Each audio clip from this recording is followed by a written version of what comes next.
مرة يطلع المسيح لفوق خالص، ومرة ينزل يبقى ابن آدم غلبان خالص. ده دولة اللي بيتكلموا على التوحيد ما يفهموش التوحيد. تقعد تفهمني من هنا 100 سنة ازاي الإله يبقى مع الإنسان يبقى واحد، ما تتفهمش ولا تتفسر.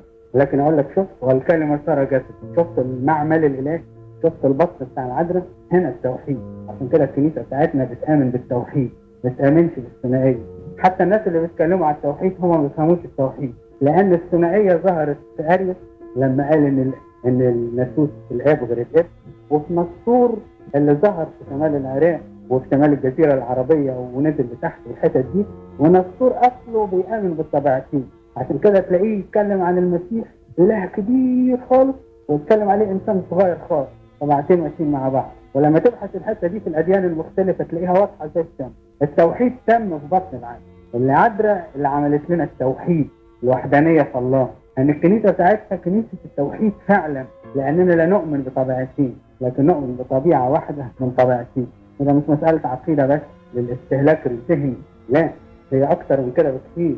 أكتر من إن هي عقيدة أو دogma كده وخلاص، لا، ده معناها إن الله بيدخل في حياتنا وبيبقى واحد معانا.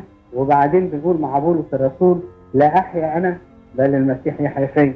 إذا أنا ما بقتش موجود، أنا ما بقتش موجود، بقى المسيح موجود فيا. فدي حتة مهمة جدا، من غير العدل ما كناش نقدر نفهمها. وإحنا أحبائي ابتدى القديس كيرلس عن طريق الست العذراء يفرح البشرية، فيوريها ان الاتحاد بين الانسان وبين الله اتحاد بيجي زي الزواج.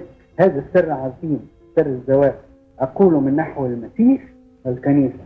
الرسول بولس يقول: من يستطيع ان يفصلني عن محبة الله لست المسيح يسوع. مفيش حاجة، مفيش قوة، خلاص يعملوا اللي يعملوه. انا بقيت النفس تحت اتحدت بالله، وهكذا الذي لنا وعصانا الذي لي.